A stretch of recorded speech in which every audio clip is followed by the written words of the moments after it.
আমন্ত্রণ জানাচ্ছি প্রিয় দর্শক, মানচিত্র নিয়মিত আয়োজন কথোপকথনে। আসসালামু আলাইকুম। আপনারা সবাই নিশ্চয়ই থাম্বনেল দেখে বুঝতে পারছেন যে আমি কি বিষয়টা নিয়ে আলোচনা করব এবং কিভাবে আলোচনা করব বা কোন কথাটা আমি বলতে চাচ্ছি। তো আপনারা থাম্বনেলে দেখেছেন যে আমাদের সেনাপ্রধান সবকিছু দেখে এবং উনি খুব ভয়ে ভীত হয়েই উনি ফোন দিয়েছেন যে শেখ হাসিনা ছাড়া মনে হয় আর বাঁচার কোনো উপায় নাই। সুতরাং আমি এখন শেখ হাসিনার সাথে কথা বলি। এই সেনাপ্রধান কি বুঝে গেছেন যে উনি কিছুদিনের ভিতরে ওনার ক্ষমতা হারিয়ে উনি ঝুলে যাবেন বা ওনাকে মব জাস্টিস করা হবে, ওনাকে জুতার মালা দেওয়া হবে, যেটার জন্য আমাদের প্রধানমন্ত্রীর কাছে এখন ক্ষমা চাইতেছেন যে আমার ক্ষমা হয়ে গেছে, আমি তখন বিবেক দিয়ে করি নাই, আবেগে করেছি, আমাকে ক্ষমা করে দেন, আমাকে ক্ষমা করে দেন। তোকে কি ক্ষমা করা যাবে? খবরটা আসলে আমি আরো একদিন আগে পেয়েছিলাম, কিন্তু শিওর হতে পারিনি যে আসলে কি এটা কি ফলস নিউজ নাকি নিউজ সত্য নিউজ তা জানার জন্য সর্বশেষ গত 1 ঘন্টা আগে আমি যতটুকু জানতে পারলাম তাতে হচ্ছে যে আমাদের এই সেনাপ্রধান তিনি নাকি আমাদের প্রধানমন্ত্রী মাননীয় প্রধানমন্ত্রীর সাথে কথা বলার জন্য ইন্ডিয়ার সামরিক বাহিনীর প্রধানের কে ফোন দিয়েছিলেন এবং ফোন দিয়ে উনি বলেছেন যে যে কোনো উপায়ে হোক, যে কোনো ভাবে হোক, তাকে যাতে আমাদের মাননীয় প্রধানমন্ত্রী বঙ্গবন্ধু কন্যা শেখ হাসিনার সাথে অন্তত 1টা মিনিট কথা বলার সুযোগ করে দেয়। কারণ ওনার কাছে নাকি যে সমস্ত নাম্বার আছে সেই সমস্ত নাম্বারে উনি অনেক ট্রাই করেছেন, কিন্তু কোনো কাজ হয়নি। সর্বশেষ উনি নাকি ইস্তোনিয়ার একটা নাম্বার, ইস্তোনিয়াটা আসলে হচ্ছে যে এটা এই আপনার ইস্ট ইউরোপের দিকে, ইউরোপ থেকে ইস্ট ইউরোপের দিকে ইস্তোনিয়া, লাটাভিয়া, লাতভিয়া এগুলো।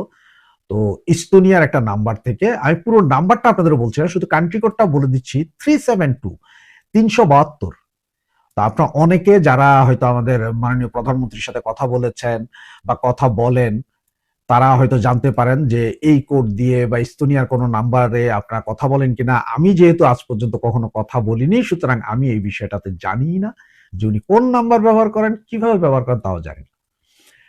আমাদের সেনাপ্রধান নাকি সেই ইন্ডিয়ান চিফকে বলেছেন, সেনা চিফকে বলেছেন যে উনি এই নাম্বারটাতে বেশ কিছু মেসেজ দিয়েছেন, 3 দিন যাবৎ মেসেজ কি সিন হচ্ছে কি হচ্ছে না তাও বোঝা যাচ্ছে না। উনি ফোন দিলে এই ফোনও বন্ধ পাওয়া যাচ্ছে এবং ওনার মেসেজের কোনো রিপ্লাই আসছে না। উনি যে কোনো উপায়ে আমাদের মাননীয় প্রধানমন্ত্রী বঙ্গকন্যা শেখ হাসিনার সাথে 1টা মিনিটের জন্য কথা বলতে চান। অনেক ভুল বুঝাবুঝি হয়েছে, এগুলার থেকে উনি মুক্তি পেতে চান। উনি নাকি ঘুমোতে পারছেন না। এবং আপনারা জানেন চট্টগ্রামের কক্সবাজার অদূরে আপনার মহেশখালী একটা দ্বীপ আছে, আমাদের মহেশখালী দ্বীপ, যেটাতে আপনার যে মহেশখালী দ্বীপে যেখানে আমাদের এই জননেত্রী শেখ হাসিনার আমলে $1.2 বিলিয়ন দিয়ে একটি গভীর সমুদ্র বন্দর এবং সাবমেরিন স্টেশন, যেখানে 6টি পারমাণবিক সাবমেরিন দাঁড়াতে পারবে, রসদ নিতে পারবে, ওই ধরনের একটা টার্মিনাল নির্মাণ করেছিলেন। এবং এটা এত গভীরে যে এই গভীরতায় যদি কোনো সাবমেরিন চলে যায়, পৃথিবীর কোনো পারমাণবিক বোমা দিয়েও এই সাবমেরিন কিছু করতে পারে না। ওই জায়গাটা পুরোটা সেনাবাহিনী আমেরিকান সোলজারদের হাতে। তার কারণটা কি? আপনাদের কি মনে হয় না যে এইসব কারণে সবকিছু দেখে এবং উনি খুব ভয়ে ভীত হয়েই উনি ফোন দিয়েছেন যে শেখ হাসিনা ছাড়া মনে হয় আর বাঁচার কোনো উপায় নেই, সুতরাং আমি এখন শেখ হাসিনার সাথে কথা বলি। তার কারণ হচ্ছে যে আমাদের জননেত্রী শেখ হাসিনা একসময় বলেছিলেন, বারবার বলেছিলেন, সাদা চামড়ার একজন বা বেশ কিছু লোক আমাকে সেন্ট মার্টিন দিয়ে দিতে বলে, বঙ্গোপসাগরে দিয়ে দিতে বলে, যদি দিয়ে দিতে পারি আমি ক্ষমতায় থাকতে পারবো। আজকে কি সেটারই পুনরাবৃত্তি হচ্ছে না? এই 120 জন সেনাবাহিনীর এইসব লোক, এরা কারা? এবং সবচেয়ে ইন্টারেস্টিং খবর আরেকটি, সেটি হচ্ছে যে ডক্টর আসিফ নজরুল সাহেব উনি ফোন দিয়েছিলেন ইন্ডিয়ান পররাষ্ট্র সচিবকে। উনি তাকে অনুরোধ করেছেন যে যে কোনো উপায়ে হোক বা যে কোনো ভাবে হোক ওনার সেফ এক্সিটের ব্যবস্থা করার জন্য। এখন আপনারা হয়তো অনেকে বলতে পারেন যে ভাই উনি তো বাংলাদেশে আছে, ওনার কি সেফ এক্সিট, ওনার কেন সেফ এক্সিট দরকার? সেফ এক্সিট দরকার আছে ওনার। এবং আবার এটাও বলতাম যে ইন্ডিয়ার কাছে কেন সেফ এক্সিট দরকার? হ্যাঁ ভাই, ইন্ডিয়ার কাছেই ওনার সেফ এক্সিট দরকার, কারণ উনি বুঝে গেছেন যে যে কোনো মুহূর্তে অঘটন ঘটবে। উনি সবচেয়ে বেশি টেন্স যে যদি সেনাবাহিনী ক্ষমতা নেয় তাহলে তো ওনাদের অ্যারেস্ট করে ঝুলাই ফেলবে। সুতরাং সেনাবাহিনী ক্ষমতা নিলে যাতে ইন্ডিয়ান গভর্নমেন্ট ওনাকে এখান থেকে উদ্ধার করে, সেফ এক্সিট এটা। অথবা যদি শেখ হাসিনার গভর্নমেন্ট আবার এই মুহূর্তে ফিরে আসে, যে কোনো মুহূর্তে ওনাদের তো ফাঁসিতে ঝুলাবে। সুতরাং ওনার সেফ এক্সিট দরকার, এবং এটা করতে পারে একমাত্র ইন্ডিয়া, আর কেউ না। যার কারণে উনি ইন্ডিয়ান পররাষ্ট্র সচিবের কাছেই ফোন দিয়ে এই অনুরোধ করেন, এবং ইন্ডিয়ান পররাষ্ট্র সচিব বলেছেন আপনার বিষয়ে এইসব ভার্বাল আপনি ফোনে আমারে বললেন হবে না, আপনি লিখিত চিঠি দেন, গভর্নমেন্টের লিখিত চিঠি দেন, সেই চিঠির উপরে আমরা অ্যাকশন নিব। সেই চিঠি যদি না দিতে পারেন, এসব মুখের কথায় আমরা কিছুই করতে পারবো না, আপনি লিখিত চিঠি দেন, আমরা বিবেচনা করব। সবচেয়ে মজার কাহিনী এগুলো। তাহলে সেনাপ্রধান কেন এত ব্যতিব্যস্ত আমাদের নেত্রীর সাথে কথা বলার জন্য? সেনাপ্রধানের আবার কি পরিকল্পনা আছে? এই সেনাপ্রধান কি বুঝে গেছেন যে উনি কিছুদিনের ভিতরে ওনার ক্ষমতা হারিয়ে উনি ঝুলে যাবেন, বা ওনাকে মব জাস্টিস করা হবে, ওনাকে জুতার মালা দেওয়া হবে, যেটার জন্য আমাদের প্রধানমন্ত্রীর কাছে এখন ক্ষমা চাইতেছেন যে আমার ক্ষমা হয়ে গেছে, আমি তখন বিবেক দিয়ে করি নাই, আবেগে করেছি, আমাকে ক্ষমা করে দেন, আমাকে ক্ষমা করে দেন। তোকে কি ক্ষমা করা যাবে? ওকে কি ক্ষমা করা যাবে? ওকে ক্ষমা করা যাবে না। ওদের সবার মনেই ভয় ঢুকে গেছে যে আওয়ামী লীগের এইসব মিছিল দেখে, এবং যেভাবে আওয়ামী লীগ গেরিলা কায়দায় তাদের সহকর্মীদেরকে ধরার পরে ছিনিয়ে নিয়ে আসছে, তাতে সেনা, পুলিশ, এই সরকার, গোয়েন্দা বিভাগ সবার কাছে খবর হয়ে গেছে যে কিছু একটা হচ্ছে বা হবে, এবং আগামী 72 ঘন্টার ভিতরে আরো অনেক কিছু হবে, যা আমি আপনাদের সামনে তড়িৎ বেগে নিয়ে আসার চেষ্টা করব। ও শুভেচ্ছা রইল। আসলে আজকে কদিন থেকে আপনারা বাংলাদেশে যে একটি বারবারিক কাহিনী দেখছেন, সেটার ধারাবাহিকতায় আমি আজকের এই ভিডিওটি করছি। সাদ্দাম নামের একজন বাগেরহাটের আওয়ামী লীগের সভাপতি, বাগেরহাট জেলার সভাপতি নয়, কোনো একটি উপজেলার সভাপতি, তরুণ মানুষ, যুবক মানুষ, তার স্ত্রী এবং পুত্র নিহত হয়েছেন। তাদের মৃত্যুর পর তাকে একবার দেখার জন্য ফেরল দেওয়া হয়নি। মৃত স্ত্রী এবং মৃত পুত্র, শিশুপুত্র জেলখানায় জীবিত পিতাকে দেখতে গিয়েছে। এই যে অসভ্য সমাজ, অসভ্য রাষ্ট্র, অসভ্য সরকার, এই অসভ্যতার মানদণ্ডটি কোথায়, কিভাবে, কেন এই সমাজকে বিভক্ত করে ফেলছে, এই সমাজকে, এই রাষ্ট্রকে প্যারালাইজ করে ফেলছে। আলটিমেটলি এই রাষ্ট্র কিন্তু ভাঙনের একটি সুর তৈরি করছে। কেন তৈরি করছে, কেন, সেটা একটু দেখেন। 1971 সালে পাকিস্তান যে নিপীড়ন করেছিল পাকিস্তানের একটি অংশের উপর, পাকিস্তান যে অত্যাচার করেছিল পাকিস্তানের একটি অংশের উপর, তারই ফলশ্রুতিতে 1971 সালের মহান মুক্তিযুদ্ধ একটি রাষ্ট্র ভেঙে দুইটি রাষ্ট্র হয়ে যায়। বুঝতে হবে, রাষ্ট্র যদি টিকিয়ে রাখতে হয়, সমাজ যদি টিকিয়ে রাখতে হয়, এই সংবিধানের অধীনে যে বাংলাদেশ নামক রাষ্ট্রটিকে যদি টিকিয়ে রাখতে হয়, তাহলে রাষ্ট্রের নির্যাতন, রাষ্ট্রের অনাচার, রাষ্ট্রের নিষ্ঠুরতা, রাষ্ট্রের হিংস্রতা বন্ধ করতে হবে। মানুষে মানুষে হিংস্রতা, দলে দলে হিংস্রতা, দলে দলে মানে এক দলের প্রতি আরেক দলের কুৎসা, এক দলের প্রতি আরেক দলের প্রতিযোগিতা পৃথিবীর নানান দেশে আছে, আমাদের দেশেও ছিল এবং আছে, থাকবে। কিন্তু রাষ্ট্র যখন, নির্দলীয় একটি সরকার যখন রাষ্ট্রে থাকা অবস্থায় এই রকমের অবস্থা, এই রকমের ব্যবস্থা গ্রহণ করে, তখন রাষ্ট্র টিকে থাকতে পারে না। সাদ্দামের কাহিনীটাতে যদি আপনি একটু যান, সাদ্দামের নামে 13টি মামলা হয়েছে। এই 13টি মামলার মধ্যে এই মামলাগুলো সবই হচ্ছে 5 আগস্ট কেন্দ্রিক, অর্থাৎ জুলাই আগস্ট সময়ে 2024 সালে যে গণ আন্দোলন হয়, সেই গণ আন্দোলনে আক্রমণ, হামলা, মৃত্যু, এইসব মামলা। এখন দেখেন ওই সময়ে সাদ্দাম কোথায় ছিল? ওই সময়ে ছেলেটি সিরিয়াসলি অসুস্থ হয়ে ভারতের একটি হসপিটালে চিকিৎসাধীন ছিল। এটা আমরা বলছি না, সরকারও সেটা জানে, কারণ তার পাসপোর্টের মধ্যে সে সময় সে যে ভারতে বৈধ পথে গিয়েছে এবং কখন ফিরে এসছে তার সিল আছে, সপ্পর আছে, এবং একে একে 8টি আদালতে সেটি উপস্থাপন করা হয়েছে। 8টি মামলায় তার জামিন হয়েছে। কিন্তু জামিন হলে কি হবে? একটি মামলায় জামিন হলে তাকে আরো 2টি মামলা দেওয়া হচ্ছে, 2টি মামলায় জামিন হলে আরো 4টি মামলা দেওয়া হচ্ছে, এইভাবে তাকে 13টি মামলা দেওয়া হলো। এই 13টি মামলা মাথায় নিয়ে সে যখন জেলে, মামলাগুলো কি? চুরি, ছেঁচড়ামি, ভাঙচুর, উমকের বাড়ি লুট, এই রকমের মিথ্যা মামলা। এই মামলাগুলোতে জামিন হওয়াটা একদম সহজ ছিল, কিন্তু তাকে 8টিতে জামিন দেওয়ার পরও আরো 5টি মামলা দিয়ে জেলখানার ভিতরে বেঁধে রাখা হলো। জেলখানার ভিতরে বেঁধে রাখলে কথা ছিল তার 2 পায়ে ডান্ডা বেরি পরানো ছিল, 2 হাতে তাকে পরানো ছিল, শিকল পরানো ছিল। এই অবস্থায় তার একটি পুত্র সন্তান জন্ম লাভ করে আজ থেকে 9 মাস আগে। মৃত্যুর সময় এই পুত্র সন্তানটির বয়স ছিল 9 মাস। তার এই পুত্র সন্তান তাকে দেখতে আদালতে গিয়েছিল তার মায়ের সাথে, মৃত মায়ের সাথে, যে মা এখন আর পরবাসী। সে মা একদিন এই পুত্র সন্তানকে নিয়ে গিয়েছিল আদালতে, যেদিন সাদ্দামকে আদালতে আনা হয়েছিল। সাদ্দামের ভাই টেলিভিশনে এসে বললেন যে আমরা আকুতি বিনতি করেছি, সাদ্দাম পুলিশের পায়ে ধরেছে, ভাই আমার 2টা পায়ের হাতের মধ্যে একটা হাতের শিকল একটু খুলে দাও, আমি আমার এই শিশুপুত্রটিকে একটু বুকে নিতে চাই, একটু আদর করতে চাই। তার কথা রাখা হয়নি।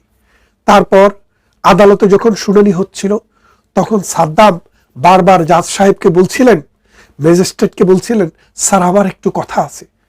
সে কথাটি কি কথা? তিনি বললেন, স্যার আমার একটা হাত একটু খুলে দেন, আমি আমার ছেলেটাকে একবার আলিঙ্গন করতে চাই, আমি একজন পিতা, আমার এই সন্তানের জন্ম হয়েছে আমি যখন জেলখানার অন্ধপ্রকোষ্ঠে, আমি এই ছেলেটিকে একবার একটু বুকের সাথে লাগাতে চাই, কিন্তু পারেনি। জাজ বললেন, ম্যাজিস্ট্রেট বললেন, আপনি লিখিত বলতে হবে।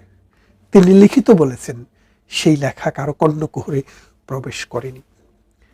তারপর এই সাদ্দামের স্ত্রী দিনের পর দিন আদালতে যাচ্ছে, দিনের পর দিন থানায় যাচ্ছে, দিনের পর দিন জেলখানায় যাচ্ছে। সাদ্দামের কোনো মুক্তি নেই। সাদ্দাম নিম্ন মধ্যবিত্ত ঘরের একটি ছেলে। আপনারা কথায় কথায় শুনবেন আওয়ামী লীগের একটা ওয়ার্ডের কর্মী নাকি কোটি কোটি টাকার মালিক, অথচ এই সাদ্দামের বাচ্চা, এই সাদ্দামের স্ত্রী 3 বেলা খাইতে পেতেন না। তার কোনো ব্যাংক অ্যাকাউন্ট জব্দ করা হয়নি, তার কোনো ব্যাংক অ্যাকাউন্ট সরকার সিজ করেনি। তারপরও তাদের খাওয়ারের পয়সা নেই, উকিলকে দেওয়ার পয়সা নেই, ঘুষ দেওয়ার পয়সা নেই। যার কারণে ফ্রাস্ট্রেটেড হয়ে সাদ্দাম প্রথমে তার এই 9 মাসের পুত্র সন্তানকে হত্যা করে নিজে আত্মহত্যা করে। তিনি আসলে নিজেই আত্মহত্যা করতে চেয়েছিলেন, কিন্তু তিনি বিশ্বাস করতে পারেননি এই নির্দয় সমাজ, এই রাষ্ট্র এই শিশুটির দায় নেবে না। তাই তিনি তার বুকের দনকে আগে হত্যা করলেন, তারপরে নিজেও মারা গেলেন। মারা যাওয়ার পর সাদ্দামের পক্ষ থেকে, তার পরিবারের পক্ষ থেকে আবেদন করা হলো একটি ফেরলের।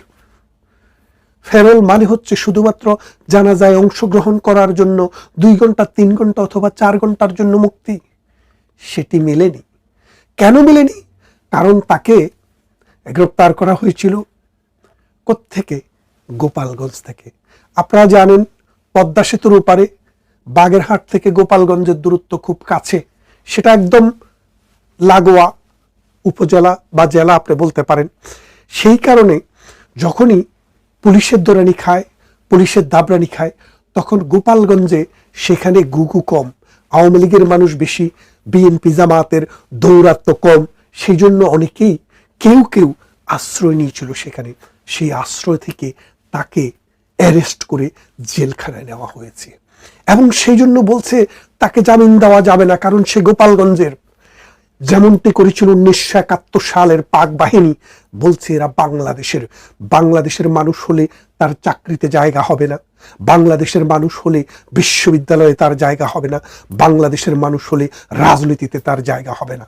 তাই পাকিস্তান ভেঙে যাওয়ার যে বুনিয়াদ তারা তৈরি করে দিয়েছিল, পাকিস্তানিরা বাংলাদেশ ভেঙে যাওয়ার সেই বুনিয়াদ এই ডক্টর ইউনূস তৈরি করে দিচ্ছে। এই ডক্টর ইউনূস থাকবে না, তার বয়স 90 বছর, যেই কোনো সময় সে মারা যাবে, কিন্তু এই বাংলাদেশ তো থাকতে হবে। আমাদের প্রজন্ম তো এই দেশটাকে একটি দেশ হিসেবে টিকিয়ে রাখতে হবে। এক ভাষার, এক সংস্কৃতির, এক ইতিহাস, এক ঐতিহ্যের এই দেশ, এই দেশকে ধ্বংস করে দেওয়ার চেষ্টা হচ্ছে। আপনি মানবিকভাবে একটু চিন্তা করে দেখেন, তাকে ফেরল দেওয়া হলো না। ফেরল না দেওয়ার পরে এই মৃত সন্তান, এই মৃত স্ত্রী দেখতে গিয়েছে জেলখানায় জীবিত পিতাকে, জীবিত স্বামীকে। পৃথিবীর ইতিহাসে, পৃথিবীতে এই যে আজকে 808 billion people, 8.2 billion population in all over the world, এই 8 বিলিয়ন মানুষের মধ্যে, এই 800 কোটি মানুষের মধ্যে 196টি রাষ্ট্র আছে।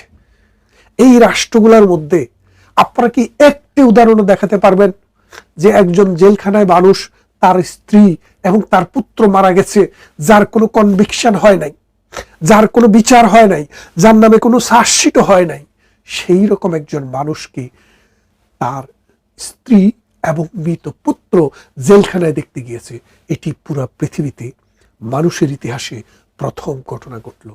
এই যে প্রথম ঘটনাটি ডক্টর ইউনূস, আসিফ নজরুল ঘটালেন, এর জবাব এই রাষ্ট্রকে দিতে হবে, today, tomorrow or day after.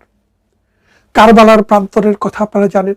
কারবালায় যখন যুদ্ধ হয়, মহানবী সাল্লাল্লাহু আলাইহি সাল্লামের প্রিয় নাতি হুসাইনের শির কর্তন করা হয়। সেই শির কর্তন করে নিয়ে যাওয়া হয় দামেস্কে। ইরাকের ফোরাত নদীর তীর, যেখান থেকে পানি নিয়ে মানুষ পান করত, সেই পানির যে তীর, সে পানির অঞ্চলটিকে সীমারের বাহিনীরা, ইয়াজিদের বাহিনীরা দখল করে রেখেছিল, যার ফলে এই শিশুপুত্র, হুসাইনের শিশুপুত্র পানির জন্য হাহাকার করতে করতে সেখানে গিয়ে নিহত হয়েছিলেন, শহীদ হয়েছিলেন। কারবালার ট্র্যাজেডির কথা আমরা এখনো জানি। হায় হোসান, হায় হাসান বলে আজও আমরা শিয়াদের মাতম শুনি। সারা বিশ্বের মানুষ আজও কারবালা ট্র্যাজেডিকে স্মরণ করে। বাংলাদেশে এখন কারবালা ট্র্যাজেডি চলছে। এই কারবালা ট্র্যাজেডির মূল নায়ক হচ্ছে ডক্টর ইউনূস। এই কারবালা ট্র্যাজেডির নায়ক হচ্ছে আসিফ নজরুল। এই বাটপার মিথ্যা কথার ফ্যাক্টরি। এই বাটপার বলেছিল 26 লক্ষ ভারতীয় বাংলাদেশে, বাংলাদেশের কোনো ভিসা নাই, ভারতে এখন ভিসাও দেয় না। সেখানে এই 26 লক্ষ লোক কোথায় গেল, কোন অবস্থায় আছে, তাকে জিজ্ঞাসা করার পর বলেছে, আমি তো যখন বলেছিলাম তখন আমি রাষ্ট্রের কোনো দায়িত্বে ছিলাম না। এই অসভ্য, এই বর্বর, এই মিথ্যাবাদী, মিথ্যা কথা কখন বলা যাবে আর কখন বলা যাবে না, সেই সংজ্ঞা আমাদেরকে শেখাচ্ছে এই আসিফ নজরুল। তুমি এখনো মধ্যবয়সী মানুষ। এই বাংলা, এই সমাজ, এই রাষ্ট্র তোমাকে বিচারের কাঠগড়ায় দাঁড় করাবেই করাবে। এই শিশুর কান্না, এই শিশুর মৃত্যু, এই 22 বছরের নারীর মৃত্যু, তোমাকে জবাব দিতেই হবে আসিফ নজরুল। এই রাষ্ট্র, এই শহীদ, 30 লক্ষ শহীদের রক্ত, 2.5 লক্ষ নারীর আত্মনাদ এবং 1 কোটি মানুষের দেশান্তরিত হওয়ার বিনিময়ে যে রাষ্ট্র তৈরি হয়েছে, যে রাষ্ট্রের জন্য জীবন দিয়েছে লক্ষ লক্ষ মানুষ, সেই রাষ্ট্রে তুমি মানুষের মূল্যায়ন করছো না, মানুষকে তুমি দাম দিচ্ছ না। প্রধানমন্ত্রী, সাবেক প্রধানমন্ত্রী খালেদা জিয়ার পুত্র যখন মারা যায় মালয়েশিয়াতে, তাকে এই দেশে আনার ব্যবস্থা করেছিলেন প্রধানমন্ত্রী শেখ হাসিনা। তাকে ফেরল দেওয়া হয়েছিল যেন তার পুত্রকে দেখতে পারে। শুধু তাকে নয়, আমরা এরকম বহু নজির দেখেছি যখন হত্যাকাণ্ড, কোনো বাবা বা ভাই বোন মারা গিয়েছে, তাদেরকে ফেরল দেওয়া হয়েছে। কিন্তু এবার এই সরকার ফেরলও দেয়নি এই সাদ্দাম হোসেনকে। আমরা জানি রাষ্ট্র এই অবস্থায় থাকবে না, সমাজ এমন অবস্থায় থাকবে না, দিনটা এমন থাকবে না। যদি পাকিস্তানপন্থী, বাংলাদেশ বিরোধী 71-এর ঘাতকেরাও ক্ষমতায় আসে, যদি বিএনপিও ক্ষমতায় আসে, অথবা অন্য কোনো দলও ক্ষমতায় আসে, রাষ্ট্রকে বদলাতেই হবে, রাষ্ট্র বদলাবে। কিন্তু ডক্টর ইউনূস, তুমি 4000-এর উপরে